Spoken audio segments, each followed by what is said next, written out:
This is our, if you're new to the museum, this is our executive director, Alex Nicholas Kuhn. Thanks, I'm sorry. Welcome, everyone. It's great to see some familiar faces and some new faces as well, and some relatively new faces. I promise we weren't goofing around, Margie. I printed off the wrong sheet for introducing properly Patty. So, but as Rich knows, I'm kind of full of those kinds of flops today, so I apologize. But I'm so excited to again see you here. And how many of you have already taken a moment and visited Gilding Northeast Ohio? Several of you, awesome. We're so proud, as Margie said, to have produced this exhibition, and Patty was, may I call you Patty for the purpose? Okay. Was a huge part of it. Not only are 20 of the garments on view inside the gallery under her care at the Western Reserve Historical Society, but she helped dress and advise on dressing and making some alterations and just, taking the very best care of the garments that we have on view. So she was a huge part. She pretty much lived with us for several weeks in this very space, which turned into just, I don't know, the most bustling exhibit prep space ever. But I'm so excited for her to tell you about the exhibition, which my colleague Catherine and I had the pleasure of seeing when it opened last September, I believe, and hopefully this presentation will entice you to go visit it if you've not already seen it. But as the Museum Advisory Council Curator of Costume and Textiles at the Western Reserve Historical Society, Patty Edmondson curates a collection of over 40,000 objects that tell the stories of Cleveland and Northeast Ohio.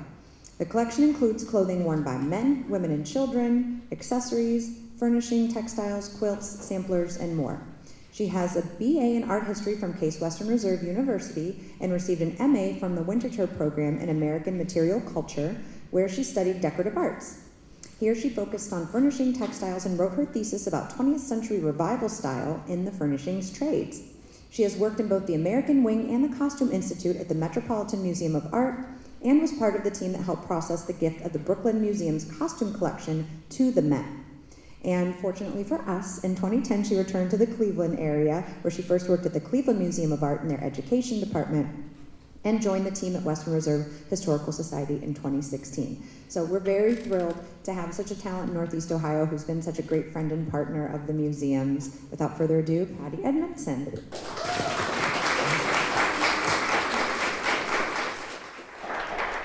All right, thank you so much, Alex. I really have had such a fun time here. I was really sad after the exhibit opened because I didn't get to come here every day. Plus, in my hour drive, I got to listen to some corny romance novels in the car. So, can we turn the lights down anymore? Okay. We're gonna get dark, in a good way. So I don't have to do the about me because Alex pretty much covered that. Before I give any talk, I like to start off just with a brief overview of our collection, but I don't need to spend a lot of time here. Here are some highlights from the collection.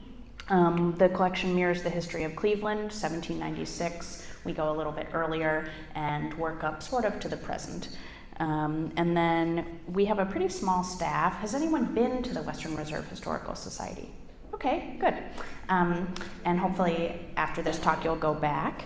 A big part of my job is storage, thinking about storage. So imagine 13,000 hanging garments. The types of hangers that we use keeps me up at night. But then some shots from hat storage, about 3,500 hats. A little tiny snippet from the shoe room. So a large part of my job is dealing with objects in storage, but then also creating exhibitions is a big part of that. So Fashion After Dark was really me looking for an excuse to do a show in our Hay McKinney mansion. If you've been to our, I'll call it a campus, you know that we have two historic houses, which are not that old, they're from the 19-teens, and then everything else is sort of cobbled together. We have the Euclid Beach Carousel, which you can ride. We have the Crawford Auto and Aviation Collection, so we've got lots of old cars and other things. But the Hay McKinney Mansion was feeling a little bit sleepy, And I wanted to bring that to life. So let's see, this is what the costume wing looks like, and this is the supplement to the main exhibition. So this is where I normally do one show a year. It's called the Chisholm Halley Costume Wing. Chisholm Halley was the last president of Halley Brothers Department Store, if anybody remembers Halley's. They sort of closed around the time that I was a little kid.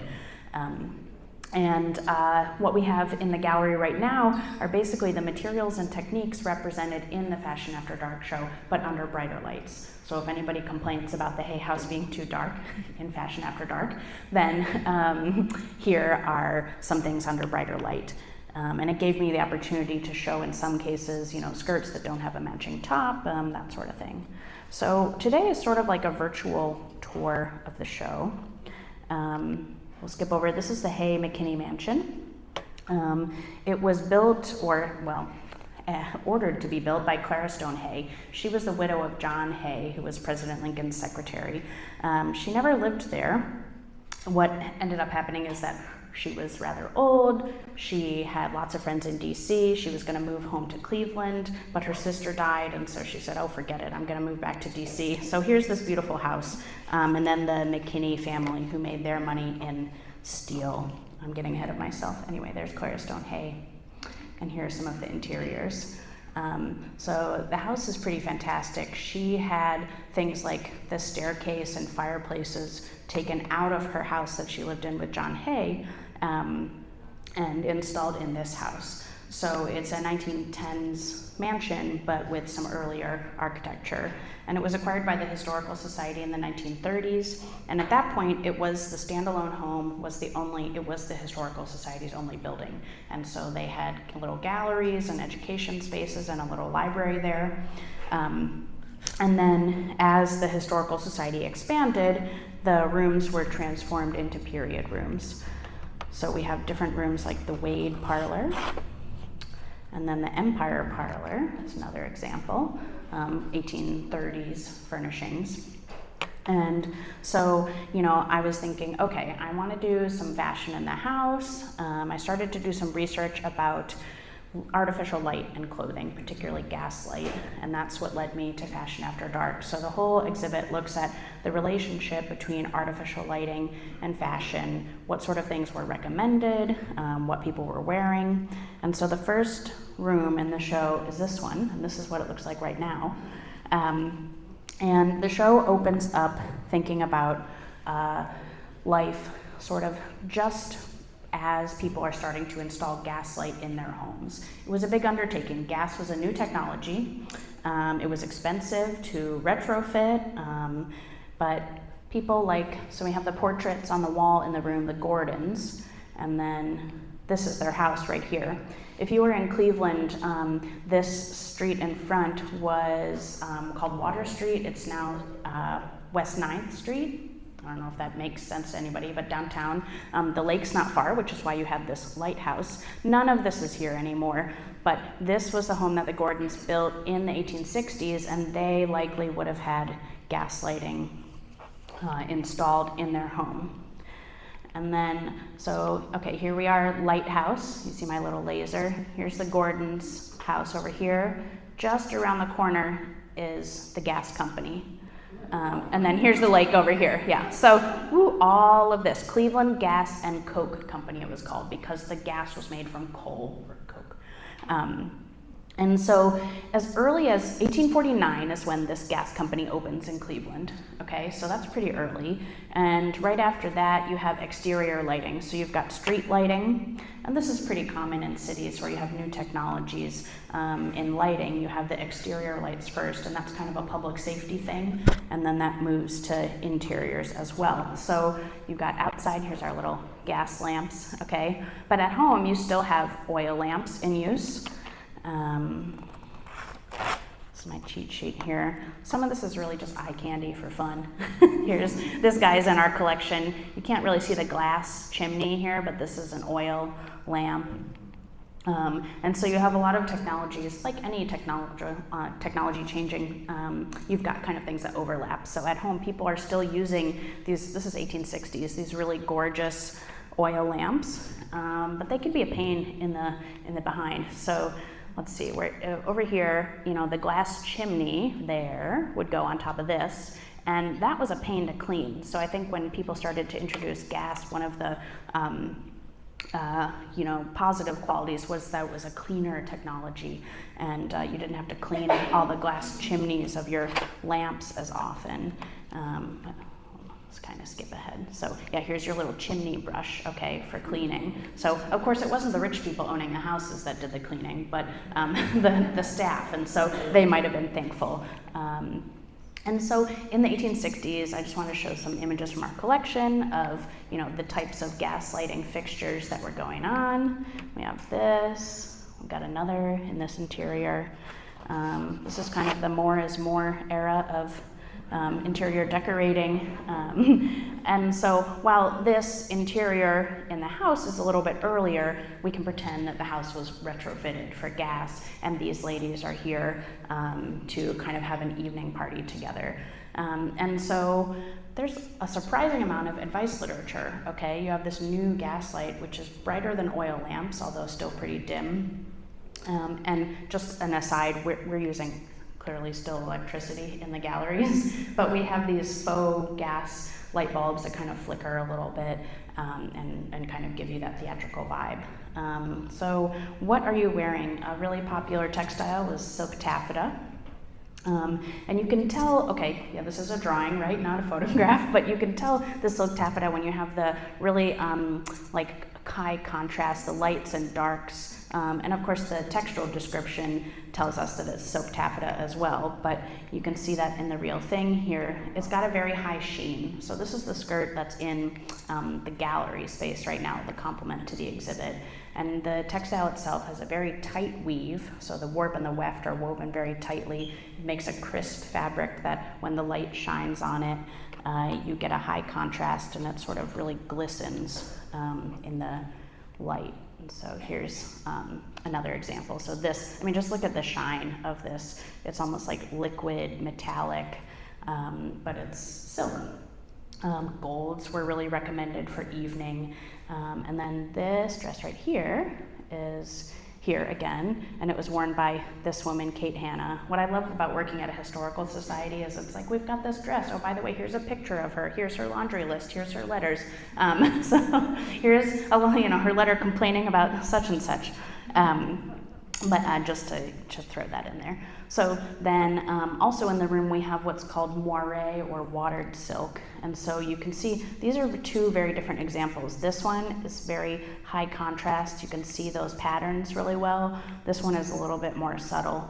And then let's see what I have here. The way that's made is you have a textile already woven, okay? And then it goes into this machine and it's fed up in here and pressed through these rollers, and the pressure and steam and heat create this pattern. This is a contemporary machine that does that. To me, it seems like magic, but and it can look a lot of different ways. It can be very even and uniform, like this one, and then this one looks a lot like some others in our collection. This photograph, where it almost, some people call it water silk because it looks like a water stain. So, oops, I spilled something on my skirt. Well, it doesn't really matter because it's going to blend in with the watered silk. And then here's one other example in the gallery where you have those large sort of patterns. And this is one of those examples where I have the skirt, but I don't have the bodice. And so it was nice to be able to get that out there. So that's our first room with some of those textiles and thinking about, the beginning of Gaslight. Now we go into the next room. We're fully established. We're jumping into the 1880s. So we were in the 1860s before. And this parlor is representing a couple things. It's representing color. There's a discussion about color and shopping as well. And so this is from Cleveland Town Topics, and let's see, I'm having trouble, but you can see now you have a lot more gaslighting in places. So these are like the sort of, opera fixtures, things at you have gaslighting in opera halls, places where you go to balls, like public assembly rooms, and it's really a big part of life. So there's a lot more discussion of it. I don't know, I hate when people read from during a talk, but I have a bunch of quotes. So these are quotes from 1870, okay, and so Frances Willard in her journal, she says, "We purchased 4 elegant silks at the rate of 3 for Kate and 1 for me for evening use at Sauvage Fair, where they made an illumination in a room prepared for the purpose to show us the gaslight effect." So this was a big deal, right? Like, heaven forbid you buy a silk in the daylight and then it changes color and it looks different at nighttime after you have it made into a dress. So people would have these artificially darkened rooms with gaslight. This other block quote is from an advertisement for SD Condit & Co. It says, "In fact, it is very difficult to get a shade that looks equally well by gaslight and daylight, and the only safe way for those who desire a silk strictly for evening wear is to have it exhibited before purchasing under gaslight. SD Condit & Co. will remain open evenings during the holidays, and it will afford the ladies an excellent opportunity to select understandingly.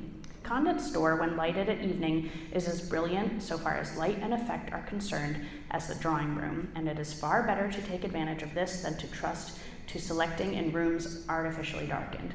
So they're like, oh, look at us, we're going to take it one step further. By the way, here's Condit & Co. And so here's where they are. And then this little spire in the background, that's Old Stone Church in Public Square in Cleveland, to kind of orient you, because like many things in Cleveland, it's not there anymore.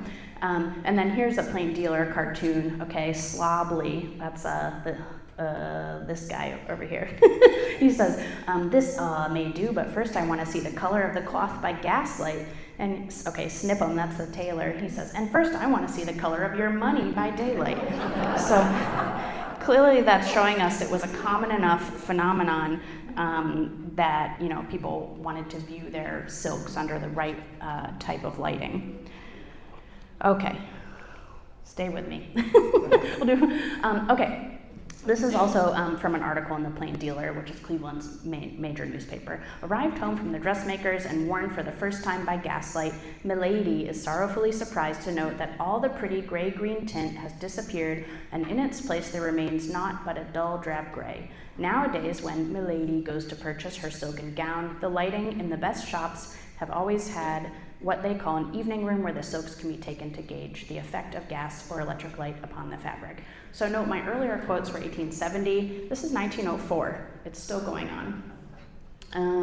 Okay, so let's see, yada yada. And just there's a lot in the, more than I ever expected in the paper about what to wear, you know, versus daylight versus nighttime. So, okay, well this portion here, "However elegant appears by daylight, satins and silks that at night reflect rich, brilliant tints become dull and lustreless in the merciless light of day, and no wise woman will don them at such an hour." Okay.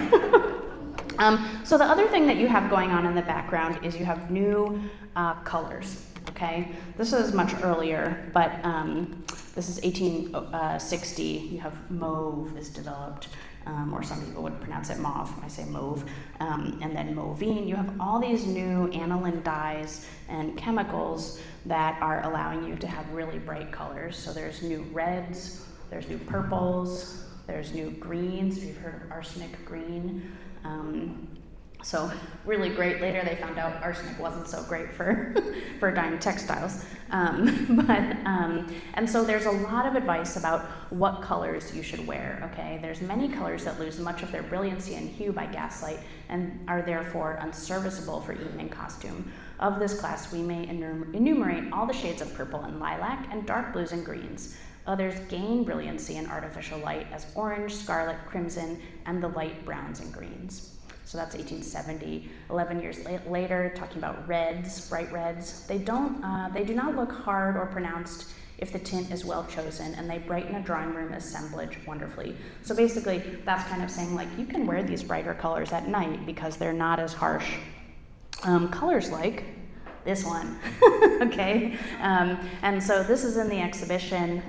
It's, I want to say, is that color true? It's a little more like orangey in real life, something that maybe you would be afraid to wear in the harsh sunlight. And this is Annie Otis Sanders here. She wore that dress. I won't go into her a whole lot, but she's a fun character. Apparently she stayed up until 3 a.m. every night. So she's a night owl. So here are some other examples. These two are not from our collection, but just showing you some of the new colors that were available, or not new, but like popular, and they were more intense. It also was a little bit cheaper to make them with the artificial, the synthetic dyes rather. These are both from our collection. This one is in the exhibition in the beaded category. This is 1875, this is 1892. Okay, I'm gonna fast forward, I don't need to read anymore right now. Pinks, so basically like anything in the red, pink, coral, orange, yellow family was recommended for Gaslight, although I sort of felt like if you really like to color, you could probably find somebody writing advice for that color. But then also ethereal, soft colors, pale pinks, creams, whites. None of these are in the exhibit, but they're just examples from our collection. This is a Wade family gown, if you know Wade Oval. Okay, so then, let's see, what's my transition? So those are like the light romantic colors. So the next space chronologically in the exhibit deals with beading and different trimmings of dresses. So advice from the book Color in Dress. So there's a whole book published in 1870 about color in dress, okay? So the authors write, in trimmings such as narrow ribbons, braided work, or lace, black has a tendency to heighten their effect, especially by gaslight. This is caused by the power black has to absorb light, particularly artificial light. And then we have more about black. Black and dark colors for evening wear are fairly illuminated with jet and the infinite variety of beaded trimmings. All the dark, all the amber, all the rich wine shades are reproduced in the gleaming iridescence of beaded embroideries, and they light up the beautiful cloth shades in satin like masses of jewels. So unfortunately, some of these rooms are hard to photograph, okay? But here was that dress that, I pictured earlier, okay? And then we have some other examples. This has beading up and down the front, and then these have some all over beading. Mandy, I think we're getting close to the little video clip. I was like, that's my moment. I'll let you know. We've got a couple more, okay? We're just gonna fly through these. So here's again that one. Now what's interesting is, okay, somebody in Paris is making this dress, they're spending a whole lot of time, but they're not the ones doing the beading. All of these are just beaded applique that you buy from an embroidery house, and you kind of slap it right on there. So it makes it look, it is very high end, but there's companies that specialize just in the beading, and so you as a dressmaker don't have to hand sew these individually. Same thing for this one. So here we are in the room. Here's in my yucky storage space, but this is a whole beaded area that goes across the front and back that you can attach. And so you see this in magazines. These little bits are described as beads. It's kind of hard in these illustrations to tell, but then, okay, here we go. This is the video clip. So just to try to show you how much something like this sparkles,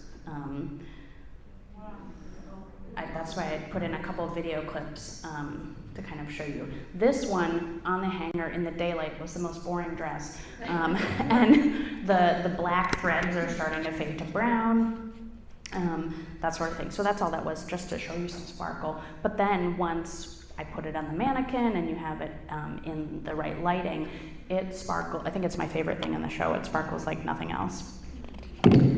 Sorry. Okay, let's see what I have next here. Okay, and then the dresses and the fashion magazines are supported by real photographs of Clevelanders. So we have this Edgar Decker Society album, and there's just really fantastic images of people with, she's got beading on her dress here, up and down her sleeves, a lot of up and down the front of the bodice. Who else do we have here? You can see in great detail, beading along here, cuffs, all there. And so some people often ask about all of the black dresses with the beads. It's not mourning attire. Black was very popular for lots of other occasions, and especially when beaded. That is quite cheerful. If you were part of the regular part of society, you might shop in the Sears catalog or Montgomery Ward, and these are all different like beaded applique that you could purchase. Both colored beads, there's steel bead trimming, I'll talk about more, black beaded ornaments. So you could buy those and they would come like this and you could sew them to your dress. So, or give them to your dressmaker. And that's one way to change or alter a dress to update it or feel special. A couple examples of some other uses of black beads. This is just a fully beaded little capelet. The jet that was mentioned in one of the quotes is something like this. Jet is, oh gosh, now I'm having like a brain fart on how to describe it, but it's a stone essentially that's then carved into shapes and sometimes used for faceted beads, but by and large, mostly these black beads are glass. Okay. Oh, and here's one fun part of the job was just cleaning. So this is what the beads looked like here before, the dirty beads, and then here's after. Just me and a Q-tip hanging out. So, okay. However, bead trimming, unless of the best, is a snare and a delusion. The hollow beads break easily, the threads give way perpetually, and you may rest assured you will never have any idle moments if you attempt to keep it in order. It's from these are both from Godey's ladies' book. Okay, then we have gilt passementerie and sequin collars are occasionally worn with black dresses, but they're not very satisfactory. They're too showy to be pretty, and they tarnish soon and look tawdry when made of the passementerie. When made of sequins, the sequins quickly lose their brightness and are apt to drop off and make the whole collar look shabby after being worn even a few times. So, pain in the behind, okay? But of course, like, you're not the one sewing these back on most of the time. It's your lady's maid or whatever. So now we're kind of transitioning, I think, into sequin territory, okay? But this is a painting where you can see these embellishments here. It's probably a combo of beads and sequins. And then we've got a party with McKinley and the Hannahs. But here, these are little sequins on her skirt. So I wanted to include that. Okay, now we're in sequin land. So the next room has sequined garments, and each of them, well, let me go and see what I have here. So this is one of them in better lighting. And Mary Norton, both of these dresses here belong to Mary Norton, who is pictured here as a young woman and then as an older woman. And this is the age she would have been when she wore all the sequin dresses that we have. And these are sequins and paillettes too. And we have this in the collection, but it's not in great condition. So I don't know, this woman really loved sequins. And here are some detail shots of her sequins and then her daughter's dress. So if we go real quick, all the way back, the white and gold one in the center is her daughter Miriam, so she also put her in sequins. Now these sequins on the dresses in this gallery, or in this room, they're all from the first decade of the 1900s, like close to 1905. They're all made of gelatin. And the way we tested them is you clip one sequin off, not to disturb the thread holding it on, and you put it in boiling water, and if it dissolves, it's made of gelatin. And the plastics that they developed, cellulose acetate was really the first plastic that was used for sequins, and that's developed closer to the 1920s. And so, you know, as I was thinking about this room and also like sparkling at night and sparkling tables and gelatin, I thought a lot about Jell-O. So, you know, more opportunity for sparkle. You have a sparkly table. Why not put a big old Jell-O mold that would reflect the light too? And Jell-O, the brand, was patented in 1897, okay, so around the same time. And this is the Jell-O girl. She's in all these ads, and like she's got her little lamps. Here she is as a flower girl. I like this ad. There's not even a Jell-O in the ad. It's just like implying that you're gonna have a really nice wedding and reception if you have some Jell-O there. So in the exhibit, I did make a fake Jell-O mold in the butler's pantry out of resin. Okay, we're gonna pop over to something else sparkly, which is cut steel. So she has cut steel earrings here, and then this guy's buttons are so sparkly that he's blinding his companion. Okay, so this is 18th century. She has two, and cut steel is developed in England, and then it's popular, on and off for decades, really. So here's our little corner.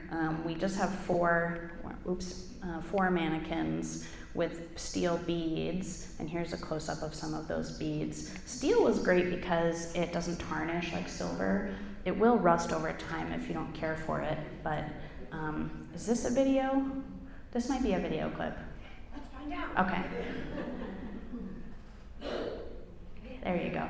So any video clip is just to try to show you sparkle. So these are some like 1915-ish shoe buckles. And then I think I have another, this is no, that wouldn't be anyway, buttons were really popular for cut steel. This one's a video. So just watch her buttons. I think this is the last one, Mandy, but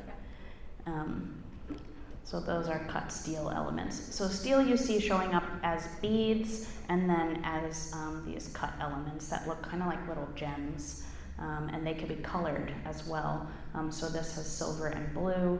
And then in our collection, we've got just hanks of beads that are different shades of pink. So there definitely are some spaces in the show where I'm just like, here's some sparkly stuff that would look great after dark, okay?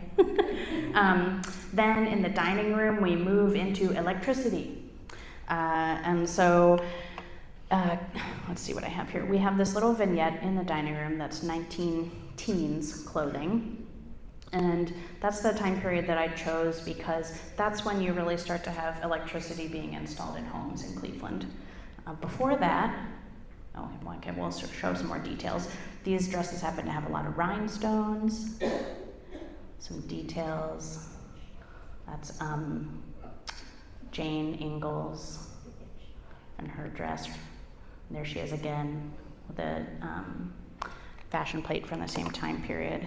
Eventually I'll talk about actual electricity. Let's see where I put that. Here we go. So all of those, that's 19 teens. In Public Square, this is again Public Square in Cleveland. See this little guy over here? That is the brush arc lamp, and that was installed in 1879. Okay, so that's pretty early. You have some form of electric lighting.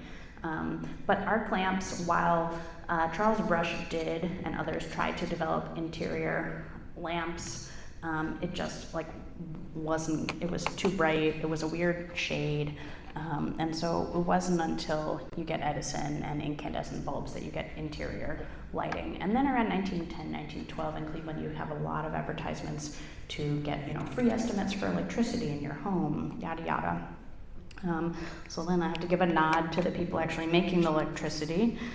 This is a plant outside of Cleveland, and we have some fun images as you start to get some exterior lighting in terms of both street lights, but also these fun little lights here, theater lighting, and this is a fixture in one of the theaters.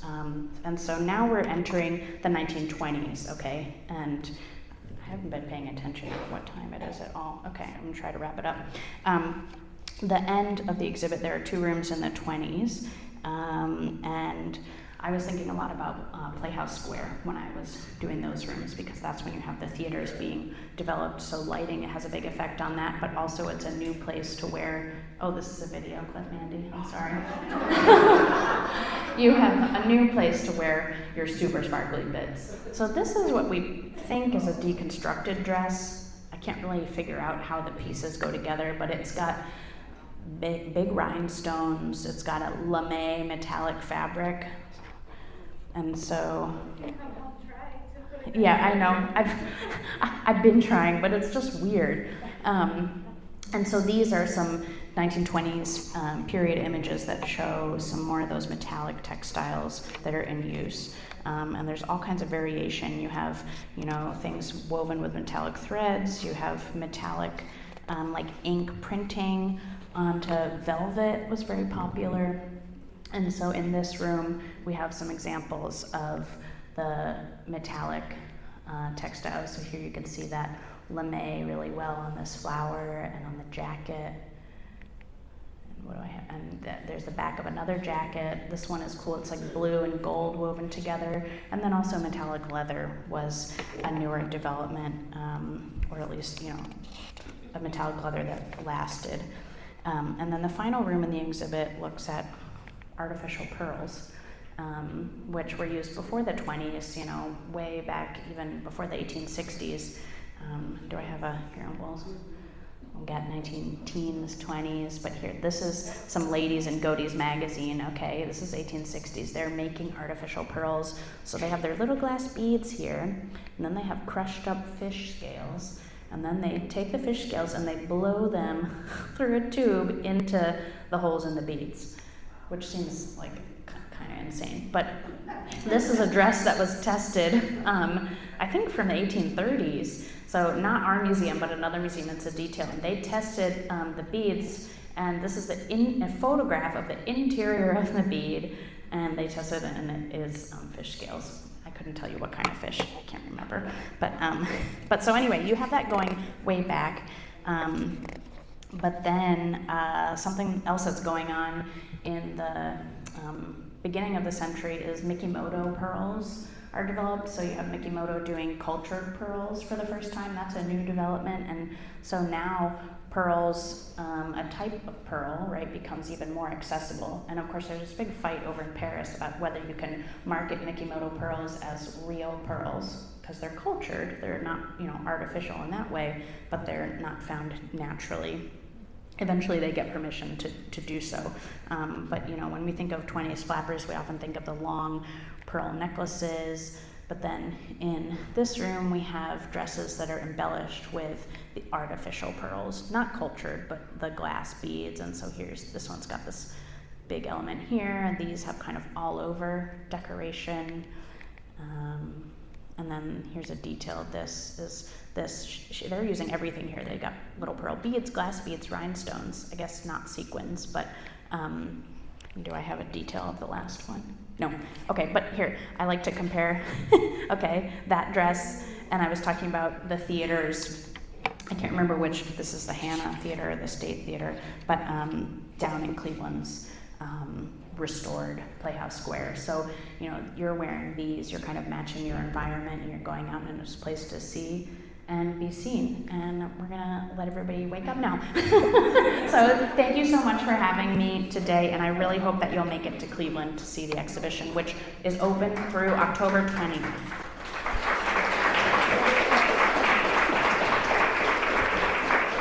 Wow, thank you. That was really entertaining and educational. Thank you so much.